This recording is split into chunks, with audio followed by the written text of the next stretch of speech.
গ্রীষ্মকাল চলে এসেছে, সাথে এসেছে অসহ্যকর গরম। আর এই গরমে জঙ্গলের মাঝ বরাবর ছোট্ট একটি বাসায় টুনি তার মেয়ে টুলিকে নিয়ে থাকত। মা, আমার প্রচুর গরম লাগছে। আমাদের বাসায় তো একটা পাখাও নেই। আমি আর এই গরম সহ্য করতে পারছি না মা। টুনি অনেক গরিব ছিল, নতুন পাখা কেনার মতো তার কাছে টাকা ছিল না। তারপরও সে বলে, তুই চিন্তা করিস না মা, আমি বাইরে গিয়ে দেখি কোনো ব্যবস্থা করা যায় কিনা। তুই বাসায় থাক। এই বলে টুনি বাসা থেকে বেরিয়ে পড়ে আর এদিকে সেদিকে ঘুরে বেড়ায়। সে বুঝেই পাচ্ছিল না যে সে এখন কি করবে, কারণ তার কাছে অল্প কিছু টাকা আছে, যা দিয়ে একটি নতুন পাখা কেনা সম্ভব না। টুনি ক্লান্ত হয়ে এক জায়গায় বসে বিশ্রাম নেয়। আরে, আমি তো ভুলে গিয়েছিলাম। কালু ভাই আমাকে বলেছিল তার বাসায় অনেকগুলো নষ্ট পাখা আছে। যাই, গিয়ে কালু ভাইয়ের কাছে একটা নষ্ট পাখা চেয়ে নেই। যদি সে দেয় তাহলে সেটাই ঠিক করিয়ে নিব বেকারের কাছ থেকে। এই বলে টুনি কালুর বাসার দিকে যায়। উফ, কি যে গরম পড়েছে, একদম অসহ্য লাগছে। বললাম একটা নতুন পাখা নিয়ে এসো, না তা না করে পুরনো নষ্ট পাখা নিয়ে এসেছো। আরে আরে, আমার ফুলকলি, তুমি রাগ করো না। আমি এটা ঠিক করিয়ে নিয়ে আসব। দেখবে এমন ঠান্ডা বাতাস পাবে তুমি, মনে হবে বরফে শুয়ে আছো। কালু ও কলি কথা বলছিলই, তাতে টুনি তাদের বাসায় এসে কালুকে বাকতে লাগল। কালু ভাই, কালু ভাই। এখন আবার কে এলো? থামো, আমি দেখে আসছি। আরে টুনি, তুমি এসেছো? বাসায় এসো, বহিরে অনেক গরম।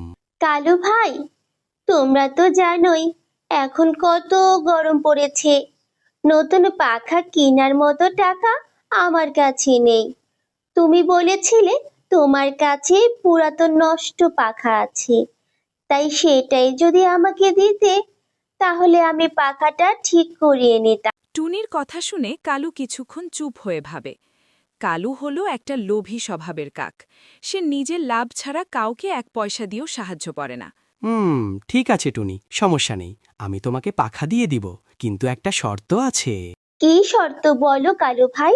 আমি তোমার সব শর্তে রাজি, কারণ পাখাটা আমার লাগবে। আমার ছোট্ট মেয়েটা গরমের যন্ত্রণায় কাঁদছে। ঠিক আছে, তাহলে শুনো। আমার বাসার ফ্রিজটা নষ্ট হয়ে গেছে, আর ঠান্ডা পানি ছাড়া আমাদের চলেই না। তাই কিছুদিন তুমি আমাদেরকে বাজার থেকে ঠান্ডা পানি নিয়ে এসে দিবে। ঠিক আছে কালু ভাই, আমি রাজি। আচ্ছা নাও, এই পাখাটা নিয়ে যাও। এটা অতটাও নষ্ট না, নতুনই এনেছিলাম। আমি দুদিন পর বাসায় এসি লাগাবো, তাই তোমাকে পাখাটা দিয়ে দিচ্ছি। অসংখ্য ধন্যবাদ কালু ভাই, তুমি আমাকে অনেক বড় উপকার করলে। টুনি অনেক সহজ সরল, তাই সে ভাবছে কালু তার উপকার করেছে। কিন্তু টুনি এটা জানে না যে সে কালুর কাছে সাহায্য নিয়ে নিজেই নিজেকে বিপদে ফেলেছে। তারপর টুনি নষ্ট পাখাটি নিয়ে মেকারের কাছে নিয়ে যায়। কি ব্যাপার, তুমি পাখাটা টুনিকে দিয়ে দিলে কেন? তুমি ওইটা ঠিক করে আনতে পারতে না? এখন আমরা কি এই গরমে মরবো? আরে তুমি একটু শান্ত হও। আমি যে টুনিকে পাখাটা দিয়েছি, কিছু একটা ভেবেই তো দিয়েছি নাকি? কচু ভেবেছো তুমি? একটা নতুন পাখা কেনার মরদ নেই, আর আসছে বুদ্ধি দেখাতে। গিন্নি গো, তুমি এখন বুঝবে না, তবে পরে ঠিকই বুঝবে আমার কত বুদ্ধি। ওদিকে টুনি পাখা ঠিক করিয়ে বাসায় নিয়ে গেছে। পাখাটা দেখে টুনির মেয়ে অনেক খুশি হয়। মা, মা, এইটা কি আমাদের পাখা? হ্যাঁ মা, এটা আমাদের পাখা। এখন থেকে আর তোকে গরম সহ্য করতে হবে না। তুই সারাদিন এই পাখার ঠান্ডা বাতাস খেতে পারবি। ইয়ে, ইয়ে, আমার নতুন পাখা। তুমি অনেক ভালো মা, তুমি আমার লক্ষ্মী মা। হ্যাঁ হ্যাঁ, বুঝেছি বুঝেছি, আর বলতে হবে না। এখন ঘুমা, রাত হয়েছে। তারপর তারা ঘুমিয়ে পড়ে। সকাল হওয়ার পর টুনি চলে যায় কালুর জন্য ঠান্ডা পানি নিয়ে আসার জন্য। পথে মিঠুর সাথে টুনির দেখা হয়। কি টুনি, এত রোদে তুমি কোথায় যাচ্ছ? কালুর জন্য ঠান্ডা পানি আনতে যাচ্ছি মিঠু ভাই। কালু আমাকে একটা পাখা দিয়েছে, আর শর্ত দিয়েছে কিছুদিন পানি এনে দিতে হবে, তাই পানি আনতে যাচ্ছি। ও আচ্ছা, বুঝেছি। তবে কালু কিন্তু সুবিধাজনক না। একটু ভেবেচিন্তেই তার সাথে কথা বলবে। এভাবেই 1 সপ্তাহ পার হলো। মা, মা, পাখাটা বোধহয় নষ্ট হয়ে গেছে।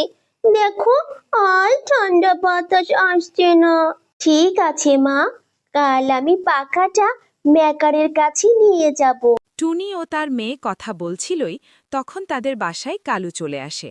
টুনি টুনি, আমাকে একটু পাখাটা দিবে? আমার মামা ঘুরতে এসেছে।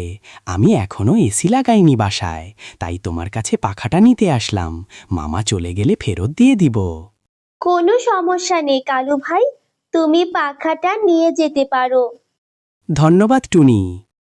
এই বলে কালু পাখাটি নিয়ে বাসায় চলে যায়। তারপর সন্ধ্যা নেমে আসে। টুনি তার পাখাটি ফেরত নিতে কালুর বাসায় যায়। কিসের পাখা? কোন পাখা? আমি তো কিছু জানি না। এ কি বলছো কালু ভাই? তুমি না দুপুরে গিয়ে আমার বাসা থেকে পাখাটা নিয়ে আসলে, বললে তোমার মামা ঘুরতে এসেছে। কোন মামা? কেমন মামা? আমার কোনো মামা ঘুরতে আসেনি। তাহলে তুমি আমাকে মিথ্যা কথা বলেছিলে কেন? ওটা তো আমি আমার পাখা ফেরত নেওয়ার জন্য বলেছিলাম। সত্যি কথা বললে কি আর তুমি আমাকে পাখাটা দিতে নাকি? কি বলছো কালু ভাই? তুমি তো পাখাটা আমাকে দিয়েছিলে। আমি নষ্ট পাখা ঠিক করলাম, আমার টাকা খরচ হলো। শর্ত অনুযায়ী আমি তোমাকে ঠান্ডা পানিও এনে দিয়েছি, তারপরেও তুমি পাখাটাকে নিয়ে নিলে। এটা তো অন্যায় কালু ভাই। যাও যাও, কোনো অন্যায় করিনি। আমি আমার জিনিস ফেরত নিয়েছি। এখানে অন্যায়ের কি হলো? এতদিন বাতাস খেয়েছ, এটাই তো অনেক। এখন যাও এখান থেকে। অবশেষে কালু তার আসল রূপটা দেখিয়েই দিল। টুনির আর কিচ্ছু করার ছিল না, তাই সে চুপ করে সেখান থেকে চলে যায়। কি গো, দেখেছ তো আমার বুদ্ধি? কিছুদিন ঠান্ডা পানিও খেলাম, আর বিনে পয়সায় পাখাটাও ঠিক হয়ে গেল। ওরে, আমার কালো স্বামীটার কত শয়তানি বুদ্ধি! এইভাবেই তুমি আমার জীবনটাও নষ্ট করেছো, তাই না? এই শয়তানি বুদ্ধি দিয়েই আমার বাবাকে পটিয়েছিলে। আরে মানে, তুমি আবার ওসব কথা বলছো কেন? টুনি মন খারাপ করে বসেছিল, তখন সেখানে মিঠু আসে। কি হলো টুনি? এই সন্ধ্যায় তুমি এখানে বসে আছো কেন? কি আর বলবো মিঠু ভাই, তুমি তো জানোই কালু আমাকে একটা পাখা দিয়েছিল। বদলে আমি তাকে রোজ ঠান্ডা পানি এনে দিতাম, কিন্তু সে আজ কৌশল করে পাখাটা নিয়ে নিল আমার কাছ থেকে। আমি ওই কালুকে খুব ভালোভাবেই চিনি। আমি আগে থেকেই জানতাম সে কোনো একটা কারণেই তোমাকে পাখাটা দিয়েছে। তোমার কাছ থেকে সে পাখাটাও ঠিক করিয়ে নিল, আর এতদিন ঠান্ডা পানিও আনিয়ে নিল। হ্যাঁ মিঠু ভাই, তুমি ঠিক বলেছ। আমি ওই কালুকে কখনো ক্ষমা করব না। আচ্ছা টুনি শোনো, আমি তো আমার বাসায় ঘুরতে যাচ্ছি। একদম গরম কাটিয়েই ফিরব। তা আমার বাসাটা দেখাশোনার জন্যও একজন দরকার। তুমি চাইলে আমার বাসায় গরমের দিনটা কাটাতে পারো। আমার বাসায় এসি, ফ্রিজ সবই আছে। সত্যি বলছো মিঠু ভাই?